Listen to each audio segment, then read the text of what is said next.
Hi there, my friends. Welcome again to Indian Story Read Along. Today's story is from the Panchatantra. This is a book called Tales from the Panchatantra that I got, I don't know, somewhere in the 1980s, I think. Um, and it's very old. It's from Amar Chitra Katha, and it is a compilation of moral stories that are very, very, very old. And in these stories, you have animals talking to each other and getting into situations where you always have some kind of lesson at the end. Today's story is very famous. It's called The Lion and the Hare. In a certain jungle, there lived a lion called Basuraka. He was very strong and killed the animals in the jungle just for fun. So if you know anything about nature, animals like lions, tigers, they don't go killing for fun. Uh, this is a very human thing. So what they do also in Panchatantra is they assign human attributes to animals to make it like less scary. You know, it'd be really scary if you had a guy going around killing people in the village just for fun. It's less scary when you think that a lion is doing this to other animals. And this is to teach kids the lesson without scaring them too much. So there you see Basuraka running around, and the jackal, the bunnies, the monkeys, everyone's like, oh, why does he have to kill us when he is not hungry? A lot of the time, animals like lions, tigers, they will kill something.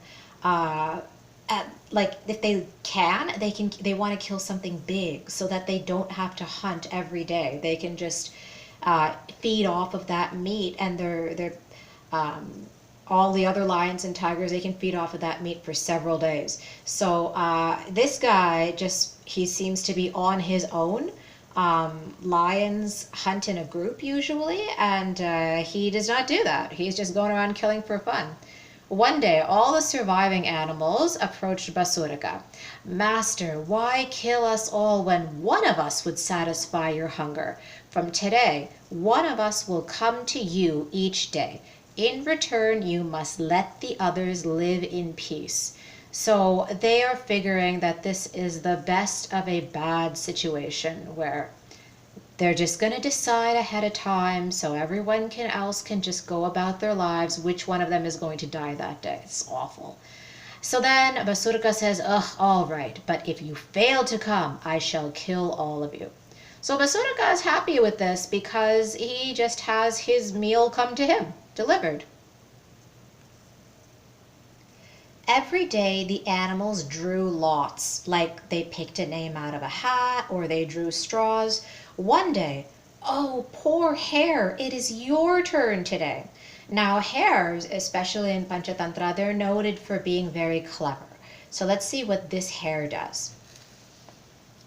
Most reluctantly, the hare made his way to Basuraka. And then he's thinking on the way there, oh, I wish I could kill him and save my own life. Suddenly, he came across a well. He was jubilant. That means he was excited and happy because now he's got a plan. Now I know a way to kill him and I won't fail. So then, by the time the hare reached Basuraka, it was sunset.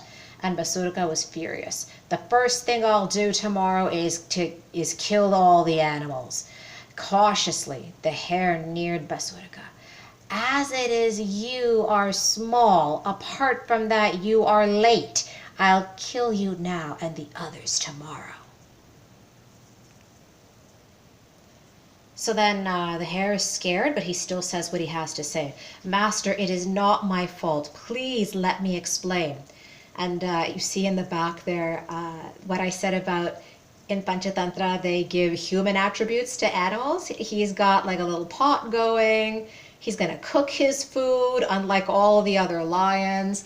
He has a little sign near his door says, Basuraka lion. So Hare begs him to explain. This guy's in the middle of cooking, and he's like, okay, hurry up. Tell me, I'm hungry. Today it was my lot to come to you, said the hare, but because I'm small, 4 other hares were sent with me. That didn't happen. On the way, we met a big lion. He asked us where we were going.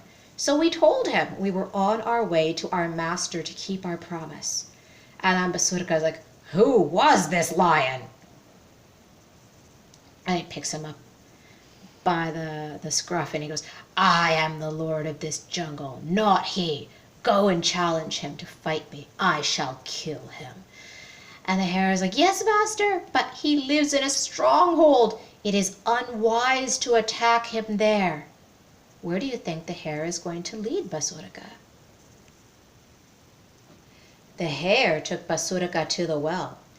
And he says, that's not your concern where he lives or whether I can beat him. Just show him to me. And the hare says, very well then, come, master. When they reached the well, the hare says, my lord, the rascal is afraid. He is hiding in the well. Look! And you can see there, it's just his own reflection. But the lion is very strong and not too bright. He goes, I'll kill him. He dived into the well and was drowned. And then the hare says, Basurika is dead. I am safe. The moral, and this is the end, and the moral of the story is nothing is impossible for a clever man.